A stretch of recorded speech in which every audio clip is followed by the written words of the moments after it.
If Glenn were to put his hand on my chest and he pushes me, go ahead.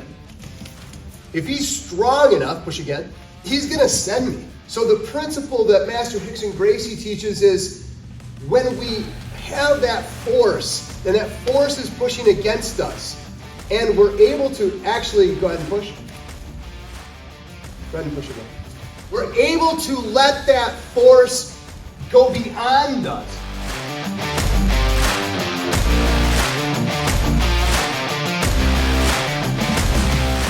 Stay rigid, and we talk about this. We talk about everything from balance to stance to connection and distance management. Now, it's easy to say that if Glenn's hand was out and my hand was out, we clearly would have enough distance. I don't have to worry about connection. I don't have to worry about the transfer of kinetic energy. But as soon as he's able to put a hand on me, there's a connection there. And I think, quite honestly, in the world of everything from untrained to mistrained individuals, we believe that it's this force on force, this my strength versus your strength. When we talk about the striking arts like I just did, it's about speed and kinetic energy of the punch. And ironically and crazy as it sounds, Master Rickson Gracie introduces this concept of connection and angles. And shoot, I mean, we might as well believe it. He's notably probably one of the greatest Jiu Jitsu practitioners of all time. It's amazing to think about a guy with that much strength, but yet he would spar with people twice his size. Don't believe me? Go check out UFC, early UFC. There were monsters in the ring that he had to fight, and yet he still would win. So this is a demonstration to really just get us the elementary, but then we're going to take it from there and we're going to apply it to several other things. If Glenn were to put his hand on my chest and I were to try to resist, and he's strong and heavy and he pushes me, go ahead, he's got a structure by which he can actually press against, right? And if I don't have, and well, shoot, even if I did have my good surfer base, if he's strong enough, push again, he's going to send me.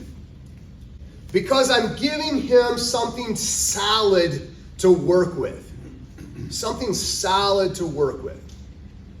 So the principle that Master Rickson Gracie teaches is when we have that force, and that force is pushing against us, and we're able to actually, go ahead and push. Go ahead and push again. Go ahead and push. We're able to let that force go beyond us, or past us, or not through us. That's impossible. It's going to have to be redirected. Suddenly the strong man, who normally can make me go and send, doesn't have a solid surface, a surface tension to work with. And so it's easy to see two grown men with this and be like, well, yeah, it's all about angles and blah, blah, blah.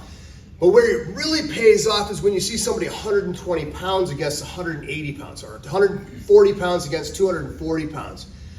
And suddenly this 140 pounder just looks unmovable.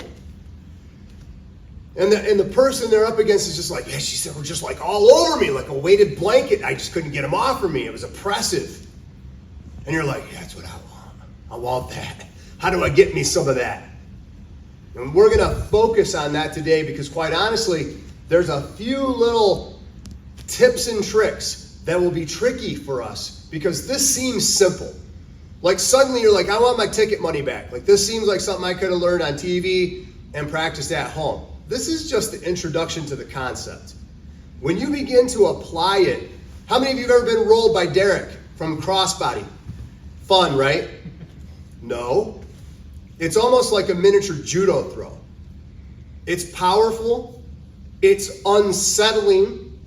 You go from crossbody controlling to flat on your back being controlled. It's completely demoralizing. And you felt out of control in that instance. In order for him to do that, he needs two components, and they've both got to be there. Connection, yeah, you connecting to him, and a rigid frame on the bottom that he can actually grab or elbow so that when he gets his momentum, he's able to actually have a body to move. Now, this is not my idea. I'm replicating something that I heard Henry Akins, one of Rickson Gracie's, I think he's his third black belt. I talked about that. And he uses this analogy, and I liked it. If Glenn was loose, but he was a statue, but they made one of his arms out of something flexible, every time I went to pull that statue, it would be like spring-loaded. I wouldn't be able to topple the statue. But you have that statue be rigid, like just rigid. Now I can use a thumb or a finger or the toe or the leg, and it's solid. And so whatever then kinetic energy I use, it moves the whole body along with it. But if I go up to move Glenn and he's just relaxed, and every time I go to move him, he gives a little bit, I may not be able to get him to topple. Wow, well that push-pull balance, that surfing the beautiful wave is a dynamic continuum. And to Master Rickson and to Professor Henry Akins' fact, he's like, I know, you guys get told this ad nauseum. Relax, chill out. Don't be so rigid. Don't be so tense. Don't be so solid. Flow with it. Flow with it. He's like, why do you think that everybody's telling you to do that? Because it's hard to push a waterbed. If you've ever tried to like move, I wouldn't even try. It's hard enough for me to move one of those like foam, like that silly mattress over there, the crash pad that we use, that's closed cell foam. The thing's a pain in the butt because it's just fluid. Quite literally it is, it's foam. And so there's nothing to grab onto. I'll take a box frame any day, yeah? Something that's got some frame to it. We need frames to move our opponent. And when they just get all wishy-washy, not disconnected, there's a big difference.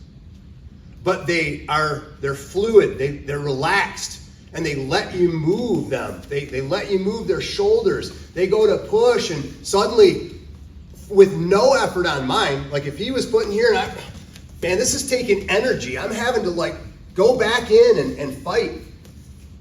But he's also got a rigid frame to work within.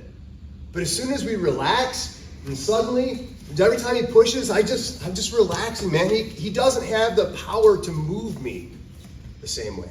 Lois? Well, who's spending the energy? The pusher. So while we're cooking them down, we're just riding the wave, just relaxing. My son is super good at surfing. Fun to watch. So good, he's fun to watch. He's fun to watch on all board sports. He's really good. Whether it's snowboarding, wakeboarding, he just loves it, and you can tell. Woo! He's freaking out in the back of the boat. Cracks us up. He's so relaxed. He's so relaxed. I'm like, He's a high level board jiu-jitsu player. He's really relaxed. He feels comfortable there. So we're going to play with that a little bit, okay? The first thing I want you to do, though, is feel this, because it's kind of weird, yeah? So I want to get you with your partners, and we're just going to start with this elementary pushing. And I don't want you to anticipate. I want you to feel the connection. And then when I push, change angle. That's when I want you to give the angle, is on the push. Not the connection. Not the connection. You do the connection, you telegraph it. But when the push comes, that's when you're going to feel that time to give. Not retreat, just change angles. Give it a try. Let's go. 1, 2, 3.